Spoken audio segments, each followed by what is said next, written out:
As I shifted my weight on the unyielding stone, a few hairs caught in my eyelashes. I brushed them away and turned my attention back to the soft white alpaca wool resting on my lap. Slowly, I worked my hands through it, picking out tiny burrs and dust flecks so that it would be clean for Mama to spin. It was from one of the young animals.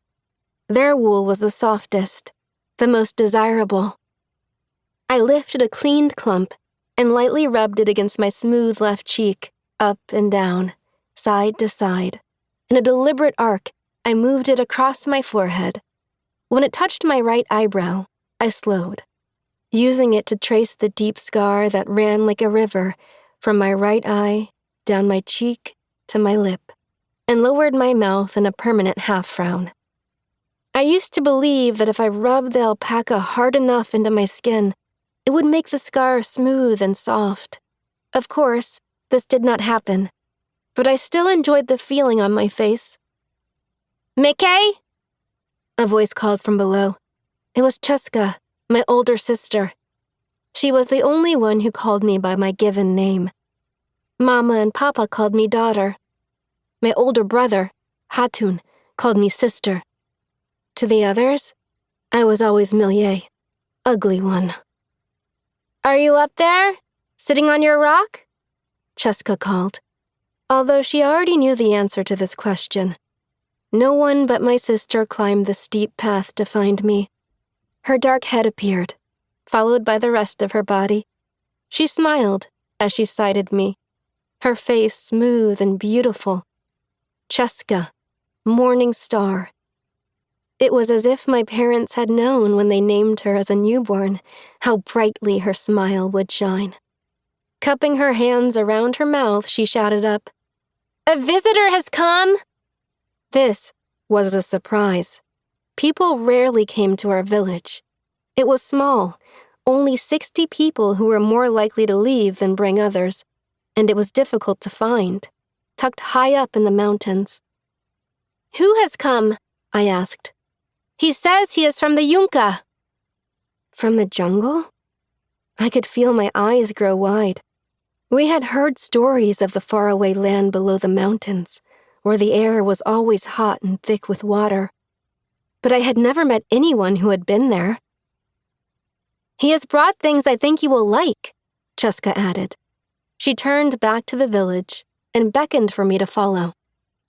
I hesitated. I preferred to be alone, but the lure of the huaca stranger was too strong. I stood, placing the alpaca wool in a basket at my hip. Then, careful to rest my hair over my right cheek, I headed down the slope. The stranger was surrounded by the people. His hair was different, shorter than the custom in the mountains. It looked as if he had placed a bowl on his head and cut off that which hung below the rim. And he wore a small piece of wood stuck through the skin at the bottom of his nose. Spread out around him were the many objects that he had brought to trade. Among them, I recognized the weavings of some of the nearby villages. He must have traded for these things on his way here. There were also bundles of colorful feathers, spotted furs, exotic fruits, dead butterflies of unusual color and size, and pouches of what I guessed to be jungle herbs. The people were touching and pointing and shouting, excited by the strange objects from so far away. Uncle Turu, Mama's brother, was waving his arms about in front of the huaca stranger. He was a large and loud man, my uncle, and he yelled and pointed at a cluster of long red feathers, the kind used to weave fine capes for the royalty and priests of the cities.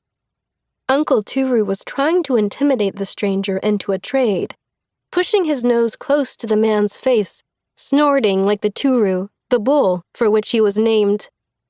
It is strange the way a name can shape a person. I watched my uncle, already knowing his tactics wouldn't work.